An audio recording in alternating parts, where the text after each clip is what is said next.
Hey YouTube, this is Southern Prepper 1. Today I'm going to talk about three different things. The first one is the conference coming up on March the 2nd, and that will be next Saturday from 9 to 5, and that's in Gastonia, North Carolina. We have some great speakers, and it'll be a great time of fun and fellowshipping and talking about prepping and hopefully networking. Networking is very important, and that's what I'm trying to do here. We're seeing good results. We're seeing actually people moving in from far away into the community to be part of what we're doing here, and it's just not all me doing it. It's really every prepper that's getting together. But we're doing a lot, and we're going to do it to the next level. So if you would like to start networking, you're in the Pickens County area, you're in Greenville County area, or if you're just a little bit outside those but very close to us and you want to start networking, we're going to meet. So if you could, please send me an email, southernprepper1@yahoo.com, and put in the heading, put networking and then whatever county you're in. This will help me keep track of things. I'd love to get together once a month. Not like a conference really, not where you're going to have to pay. This is networking, grassroots level, just to tie in other people because there's so many people out there. And then you probably say, I don't have anybody to prep with, talk to about it. There are lots of people in this area. So I'm going to devote some of my time to the local network. If you've got a prepping group already, you all don't have to come if you don't want to. You might want to keep some secrecy. One of you come and be the hub. We need to work together. We need to learn from each other. And there's some people out there that have skills that I don't have, and there's other people that have skills that nobody has, and we can get together, we can share. So let's start networking on a local level. Let's also maybe meet once a month. If anyone has a good venue, a church that will let us use a room in their church, or you know of another building we can use, hopefully very, very affordable. So hopefully there'll be no cost to the average person. Maybe it might cost you $1 to come just to help cover the electrical or heat, the expenses of whoever's letting us use the building. If you have a prepping group at a church and you're already doing a little bit of prepping, there's some local churches starting to get into it. I would be glad to come and talk to your church, or talk to your group on some basic prepping principles, how to get started. Be very willing to do that. So networking, send me an email, southernprepper1@yahoo.com.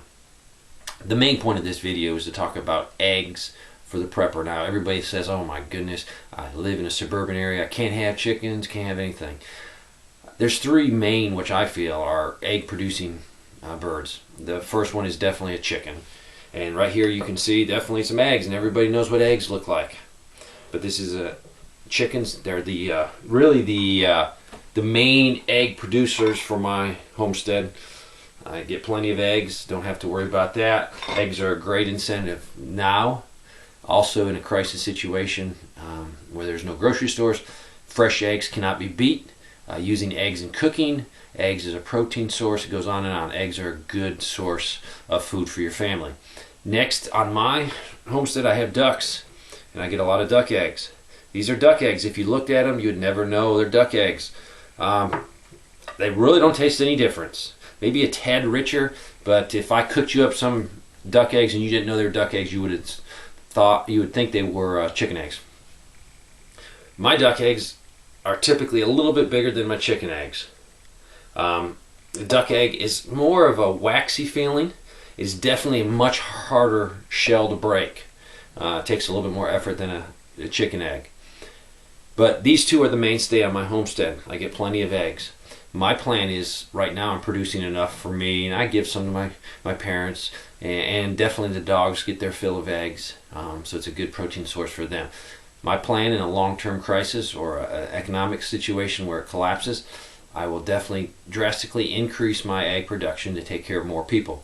Right now I'm getting just a perfect amount for my needs and a few other people's needs, so I'm not going to increase. Next is quail eggs. I have presently no quails. I have a good friend in my umbrella group that has quails, and this is what quail eggs look like. They're very small. These ones are speckled. Quail is an awesome bird. First of all, they take very little space. Think of a basic rabbit rabbit cage. You can keep quail in that and they'll do great. So So very limited space. I think the quail egg needs to be looked at if you're in a suburban area and you cannot have chickens or ducks. You can definitely, on the down low, stealthy, you could probably get away with having quail. Probably no one would notice, and if they did, they might just think it's another bird and not question you in the sense of, some people have parrots. You could have quail. You could definitely do it in a suburban area and keep it on the down low. As you can see, these are quail eggs. They're very small. Typically about 3 quail eggs equal a duck egg. The nice thing about the quail eggs is a typical quail can lay up to 300 eggs a year. So you're going to have a lot of eggs. They're going to be smaller, but typically you'll get about the equivalent of 100 chicken eggs, which is great because the birds are very small, very compact.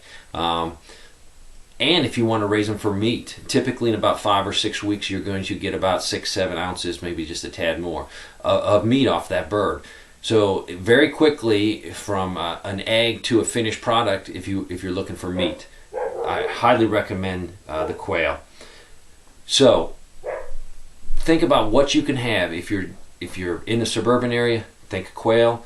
Start researching it. This could be the difference of supplying your family with good protein in an economic depression or a serious economic downturn, which I believe we're heading into. I get information from people all the time.